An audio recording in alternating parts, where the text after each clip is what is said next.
you ever hear stories about children being killed in gun related accidents? Unfortunately, it's far too often that we're hearing of these tragedies occurring in the United States. Now, according to federal statistics, which were provided by the Centers for Disease Control, approximately 62 children ages 14 and under are killed each year in gun related accidents between 2007 and 2011.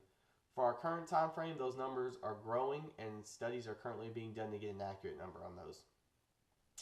Child safety, it's a main priority in our lives today, especially for parents. Especially for us parents who own guns, we really need to refocus on proper gun storage. Now, you might not think this really hits you or resonates with you, but any of us who don't currently have kids might possibly have kids in the future. And for those of us who do have kids and just happen to not be gun owners, you don't know what the future holds. You might purchase a gun in the future, and for those of you who don't have kids, you might have kids in the future where there will be a gun in the home. So these are really good situations to avoid, and there will be a few solutions in here to how to avoid having a gun accident that involves a child within the home. Now that leads me to my first main point. Most of these accidents are happening actually within the home where the children live. Now, for a lot of us, it's an accident that happens in Washington, California, Connecticut, Florida. You hear it on the media all the time. A child shoots itself with a gun that was left unintended. It doesn't really get to you until it hits home, at least for most of us, due to media desensitization. Now, just as recently as 2013, a Kentucky mother stepped outside of her home for approximately 2 to 3 minutes, is what she told investigators, but it was just long enough for her 5-year-old son, who had just received a .22 caliber rifle that day for his birthday, kill his 2-year-old sister. Now, with these incidents happening in the home, you have to start to ask yourself, why are these guns not locked up? Is that the problem?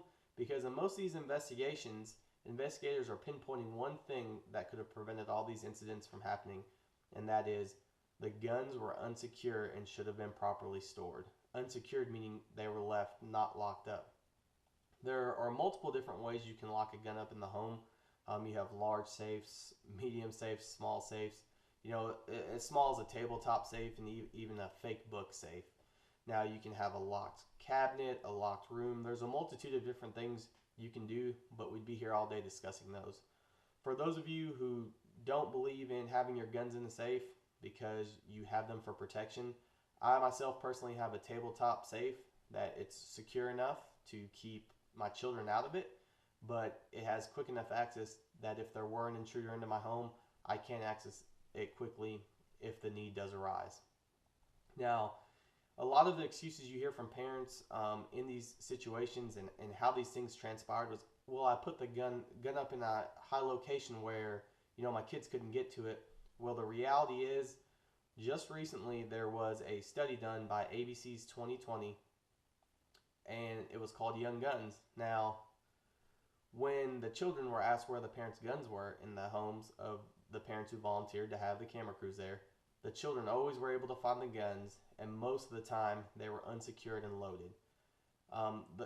Placing a gun up high, it's no excuse. There's actually been a few documented cases where children were climbing on furniture to reach a gun out of curiosity or whatever have you, and that furniture actually fell on them and did kill them. So again, putting a gun up high somewhere, it's not going to solve the problem. It needs to be properly locked away so that your children can't access it. Now, this isn't just always happening within your own home, which leads me to my next point, vehicles. Earlier this year, 2015, which we're only 2 months into, there was an incident in Orange County, California, where a mother stepped out of her vehicle for about a minute, she says. First, leaving her 4-year-old son in there was the first illegal move she made, but secondly, she left a gun on the floorboard. Within that minute, the 4-year-old was able to unbuckle himself, climb into the front seat, pick up the loaded firearm, which was a pistol, off of the floorboard, and he shot himself. Fortunately, he did survive. Now, there's 100 different reasons into which this could have been avoided, but the most obvious would have been to shut the vehicle off and take your child out of the vehicle. Again, this is all about mitigating the risk for the children, and it's very simple. Keep children and guns separated unless it's under adult supervision by a trained adult. Now, You would think in a home, in a car with their parents, this is where they'd feel safe. These are where predominantly most of these incidents are happening within the home, and the second place they're happening mostly are in cars, vehicles with their own parents.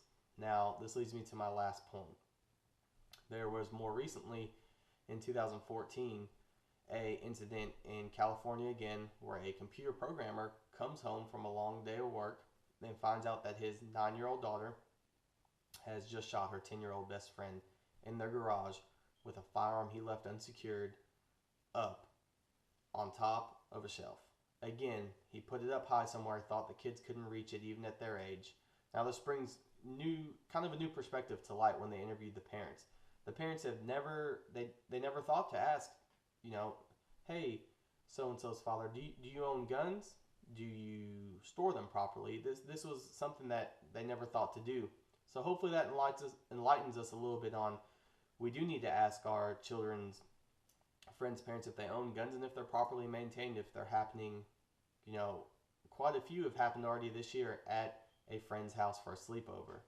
Now, really what we need to do is educate ourselves, educate our children on not to touch the guns. And the most important factor that we need to focus on, and I ask that all of you gun owners out there, please lock your guns up. There's no reason for these children to be dying, a full life to live over somebody not investing in a safe or even having one and being too lazy to lock it up. So I thank you guys.